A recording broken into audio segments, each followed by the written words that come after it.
चिकित्सा शिक्षा यानी कि मेडिकल एजुकेशन को हिंदी भाषा में कराकर मध्य प्रदेश वो पहला अग्रणी राज्य बनने वाला है जहां पर अब ये पढ़ाई हिंदी भाषा में हो सकेगी।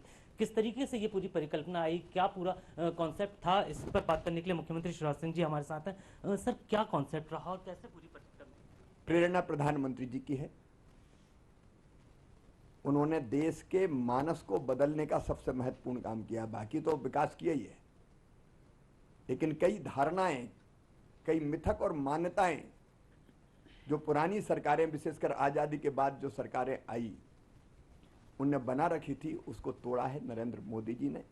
मैंने बचपन से बच्चों की वो घुटन देखी है, हिंदी भाषी बच्चों की, कि जो बहुत प्रतिभाशाली है लेकिन हिंदी माध्यम में पढ़े और बाद में अगर मेडिकल इंजीनियरिंग की पढ़ाई करने जाते थे तो घुट जाते थे।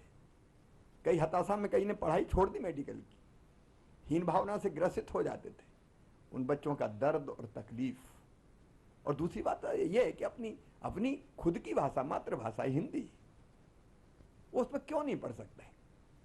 तो तब मन में बार बार ये हुक उठती थी कि हिंदी में पढ़ाई क्यों नहीं हो सकती। प्रधानमंत्री जी ने संकल्प लिया, हमने उस संकल्प को पूरा करने का प्रण किया और यहाँ हमने एक कमेटी बनाई चिकित्सा शिक्षा मंत्री विश्वास सारंग की अध्यक्षता में, और कई विशेषज्ञों को, डॉक्टर्स को हमने काम में लगाया। लोगों ने शुरू में जरूर कहा असंभव है, नहीं हो सकता। हमने कहा असंभव शब्द अपने शब्दकोश में नहीं है, ये होगा ही। और आज वो दिन आ गया है जब हिंदी में मेडिकल की किताबें तैयार हैं और हमारे देश के यशस्वी गृह मंत्री श्रीमान अमित शाह जी आज उनका विमोचन करने आ रहे हैं। ये लाखों लाख वो बच्चे जो अंग्रेजी न जानने के कारण घुटते थे, उनकी जिंदगी में नया सवेरा है। सर, टेक्निकल डिफिकल्टीज बहुत रही होंगी, आपने एक वॉर रूम बनाया, इसके लिए किस तरीके का कॉन्सेप्ट ये रहा? देखिए, हम दुराग्रही नहीं है। हम ये नहीं कहते कि रेल को लोह पथ गामनी ही कहो, रेल को रेल रहने दो। स्वाभाविक वो शब्द जो चलन में है हम उनको नहीं बदलेंगे, और इसलिए लीवर को हम लीवर ही लिख रहे हैं हिंदी में, या कृत नहीं लिख रहे, किडनी को किडनी लिख रहे, वृक्क नहीं लिख रहे। और हिंदी में इतनी ताकत है, सामर्थ्य है कि वो शब्दों को पचा लेती है।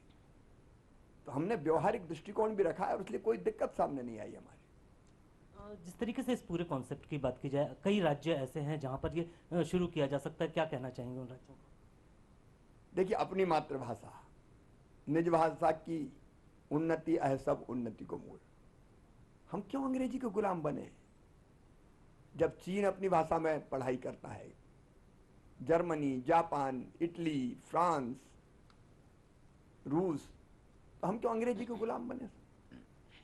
हमारी भाषा भी दुनिया में सबसे ज्यादा बोलने वाली भाषाओं में है, और इसलिए मातृभाषा में पढ़ाई करना, अपने बच्चों को अंग्रेजी की गुलामी से आजाद करना होगा।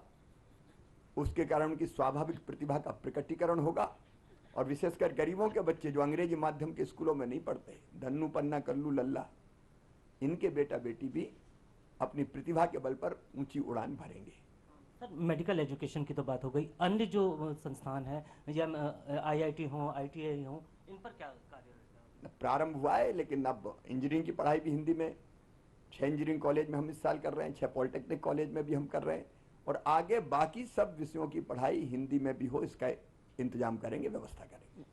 दूरदर्शन से बात करने के लिए धन्यवाद। तो देखिए, जिस तरीके से मध्य प्रदेश की बात की जाए, ये पहला राज्य होगा जहां पर जो टेक्निकल चिकित्सा शिक्षा जो है वो हिंदी में होगी, और इसके बाद अन्य जो राज्य हैं वो भी अगर इसे अपनाते हैं तो एक अच्छा कदम होगा। कैमरा पर्सन विजय शर्मा के साथ दीपक जैन, डीडी न्यूज, भोपाल।